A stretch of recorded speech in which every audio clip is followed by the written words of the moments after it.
देखी आपके माई बाबू के सपना रहना घर में नाती खेले हमारे, तो आपके माई बाबू को सपना आपके सपना पूरा कैली, हमके कमजोरी हो गई है। सुनी ये मार कैसे की गीत बा का भैया,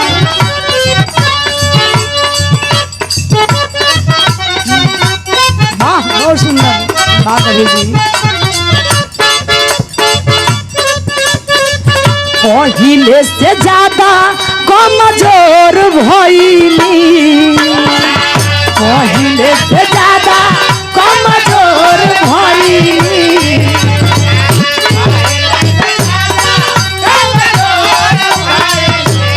ए राजा जी पहिले से ज्यादा कमजोर भइली, हे राजा जहिए से हम लड़ राजा जहिए से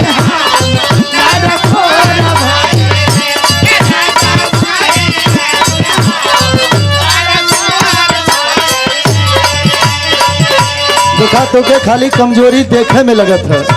अच्छा भैया ये बतावा कहीं से ही कमजोर लगत है ना? नहीं हाँ तो सुना न, अगर कमजोर का शंका है जानी हम जानता नहीं ना, नहीं का कमजोर खाली देखे में महसूस होता, लेकिन सुना कमजोरी हटावा कैसे?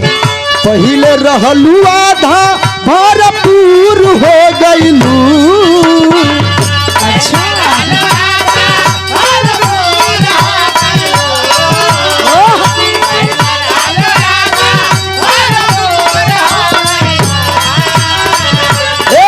पहिले रहलू आधा भरपूर हो गईलू, ए रानी बाझन वाला नमवा तू त दूर कईलू, ए रानी बाझन वाला नमवा भाई बाबा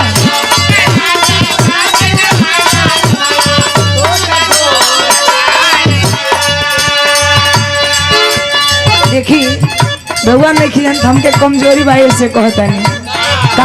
देखा देखा अगर कमजोरी समझ में आवत हो, संदीप भैया कहाँ हुआ जौन प्रयास के लिया इनके पहले दाम डा आइए भगवान का मजाक किला। देखा भौजाई जौन बा कमजोर हो गई बा डाबर वाला अरे गाना के हिसाब से मालिक ऐसा बात थोड़ी है बाबा। पहिले से ज्यादा कमजोर भइली,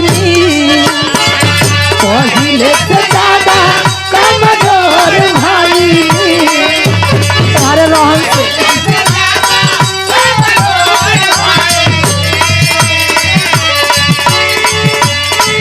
पहिले से ज्यादा कमजोर भइली, हे राजा बाझिन वाला नामा बात दूर कइली।